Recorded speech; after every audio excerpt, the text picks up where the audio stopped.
Cheers! How do you do, buckaroos? How the heck are you? Now, I'm not really in this nice little Christmas pub behind me, but I wish I was, man. Anyways, I thought I'd make a nice festive backdrop. It's a beer that was actually sent to me a year ago from Mr. David Gaylor, Old Busthead Brewing Company.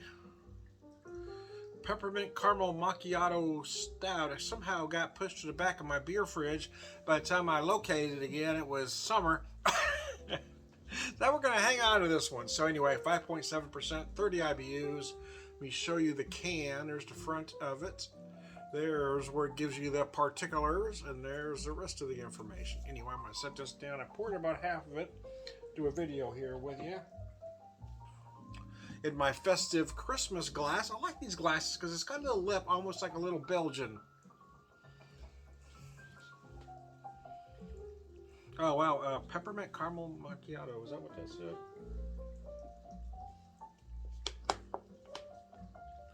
Caramel. There's a lot going on. Peppermint and caramel. Holy Moses. Yeah, I mean, I was getting a lot of peppermint on the nose. Certainly feel like caramel as well. A lot of caramel. Oh, it feels like I'm getting a little bit of chocolate as well.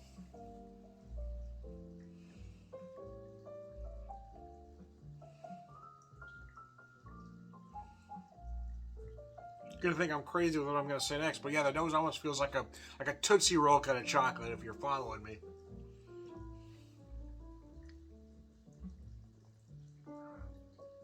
Oh wow, get a lot of peppermint right away. Oh, that's not bad. I did take this out of the fridge and let it sit out for about 20 minutes actually, just letting it warm a little bit.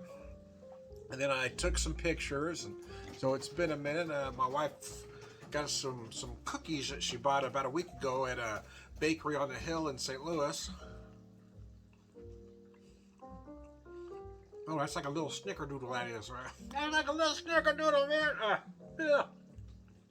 Little cinnamon. Oh yeah, it works perfect with this though.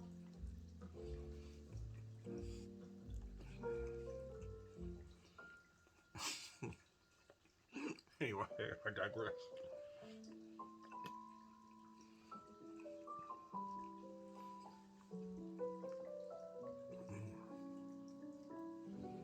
Oh, gosh, that is interesting. Yeah, you do really feel that caramel on the nose. I'm struggling with that one a little bit. Not typically a big fan of beers like this, but I mean, they do fit the season, right? Is it one would I drink a 6-pack of? That's no. But if the question is, would you buy that if it was in your neck of the woods? And the answer is yes, I'd buy it once per season, I should say. I haven't been buying a lot of beer this season, though. To be honest with you, typically the stuff that the stuff I would typically buy, I haven't yet. The only one that I've gone out to buy to make sure I had it on Thanksgiving, because I've been doing it for well over a decade, is the Sierra Nevada Celebration. But there's others that have come out recently. I just haven't been buying a lot of beer. My wife and I have really been trying to learn about wine, so I've been doing more of that. I haven't been buying any whiskey either. I haven't bought any whiskey since September.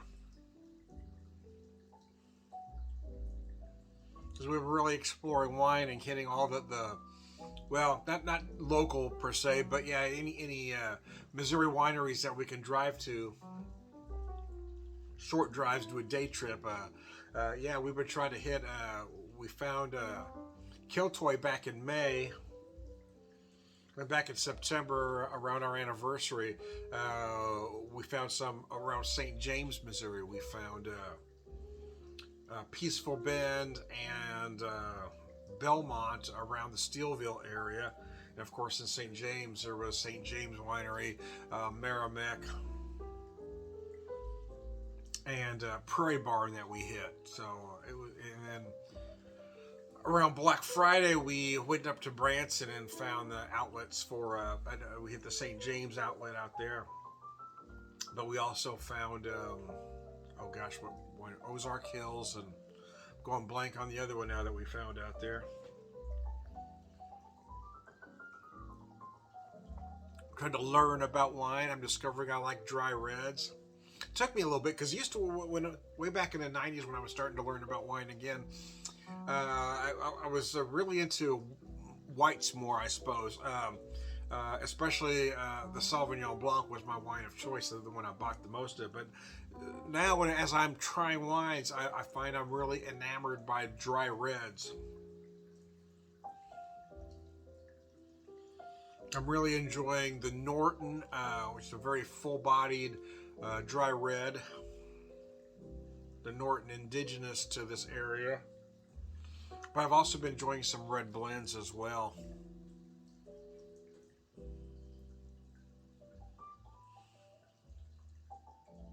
I find I like the Chambourcin quite a bit. When I've been to various wineries and had their version of, so yeah, I do like that. So the full body dry reds are becoming my thing, but I'm still learning a lot, and I'm coming at it from a craft beer guy point of view.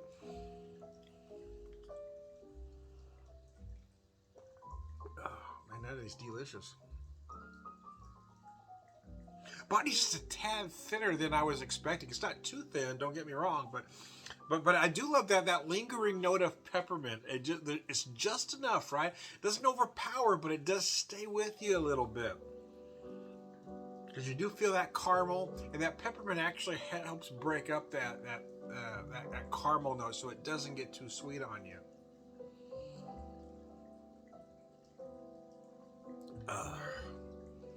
Nice little pub, right? Boy, I'd like to be there. Have a little snow in the background, a little animated Christmas scene going on. It's nice, man. I like it. I like it. Anyways, I digress.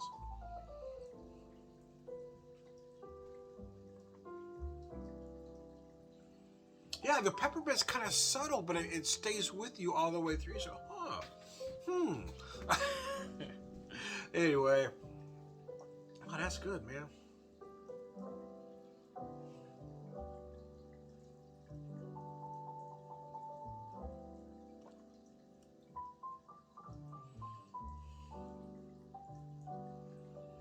Oh, that's really good. It really is.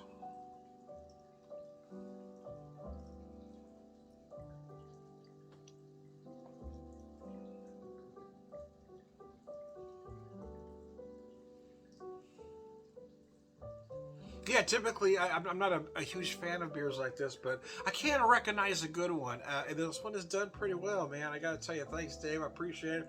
I've got some stuff for Dave. I meant to get out in the mail last week, but circumstances kept me from doing that, unfortunately. But Dave, if you're watching this video, I will get some stuff to you. I've got it all ready to go. Well, I don't have it packed. I've got the stuff I need for you. Just got to get the box, get it packed. And I will get it to you, my friend. Dave and Todd. But Dave sent me this one. I want to point him out specifically.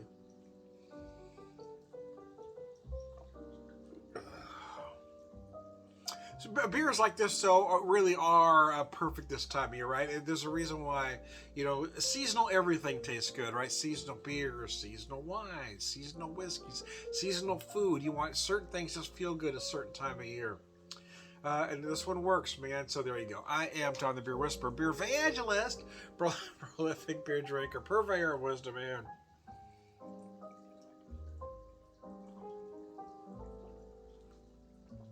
All right, good guy. Cheers, guys. Have a good one.